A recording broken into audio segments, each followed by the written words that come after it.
we've gone to a supernatural school, but we're still human. We still have insecurities, we still have feelings, we still have things that come up against us.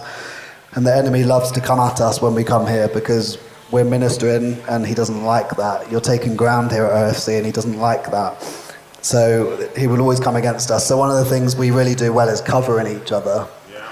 And covering is, what it says really, it's just creating like an emotional covering around someone. So on a practical note, if someone is down to preach and they're actually feeling really insecure and they're feeling like they're failing or they're feeling like they're not going to show up well, then they'll tell the team, they'll just say, hey, I'm having a really tough day. Like, I just feel like I can't do it today. I feel like I can't hear from God. And we'll just stop and we'll remind them of who they are. So we'll just spend time with that person because they've been vulnerable. So friends want to meet the needs of someone who's been vulnerable. So we'll actually just spend time speaking truth over that person. We'll say, no, this is who you're created to be. We've seen you preach before. We know that you're capable. We know that your heart is for God. We know you hear God. And we'll just pray for them and we'll speak truth over them. We'll cover them. And if we're here worshiping, we'll just keep an eye on them and we'll just know, because we're just like, we're taking extra care over that person because they've actually said, hey, I need you. Because they're not on that journey alone. We're a team, we're a unit. So actually when we're traveling together and when we're ministering together, we're not just looking out for number one. We've actually got someone with us. We've got a team with us, we've got a family with us, and we've got the covering of the body. So we will look out for that person and we'll just keep an eye on them, a special eye on them, because they've said, hey, this is what I need. So that's just an example of covering that's really important in ministry, because again, it's not an isolated journey, it's a journey together. It's a unified journey.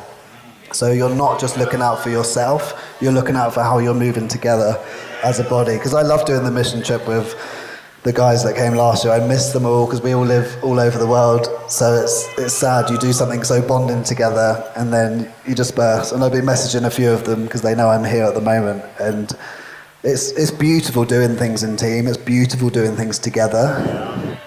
But do it in a place where you really know each other. Get to know one another deeply. And you can't do this with everyone. We only have a certain amount of capacity. So boundaries are important. Have you heard of boundaries much? Has anyone? Yeah. I hadn't heard of them for a long time. I was like, I love everyone. I'll give my whole life. So we are still humans and we only have a certain amount of capacity. So it's important to remember that you cannot change the world on your own. Like, we're here to do it together. So boundaries are something that's really important for healthy community. It's actually really important that we can say no sometimes. Actually, if you're being pulled on a lot and you're giving out to the point where you're exhausted, like, it's okay to say, no, I'm so sorry, I can't do that. It would be kinder to say no than to say yes and give a half-hearted attempt. That's not really love, that's performance, actually. I did not know how to say no for a long time. I would say yes to everything. Literally everything. Yes, I'll do that, yes. I remember at Bethel in first year, because it was my first year at Bethel, I was just like, here I am, like, ready to love the whole world and father everyone and be the hero, even though I was supposed to be there to receive. One of the things, there was a lot of international students there, so we didn't all have cars, but I did have a car. So I quickly became everyone's ride to school.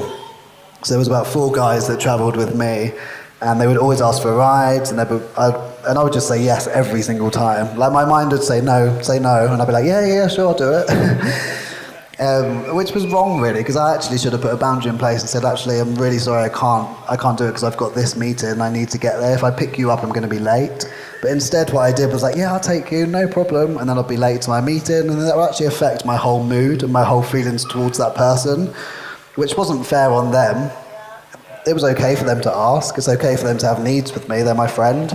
It wasn't okay for me to actually say yes, half-heartedly. It wasn't okay for me to offer that ride and then feel bitter afterwards towards them for asking, because they had permission to ask.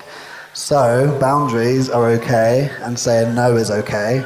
If you're someone that is similar to me and you just love to love people, just check that you're doing it from a pure place. Like, check that you're doing it not in a performance way, but you're actually just checking in with God and saying, do I have the capacity for that person? Like, do I have the energy for that person? Do I have or do I even have the wisdom for what they need?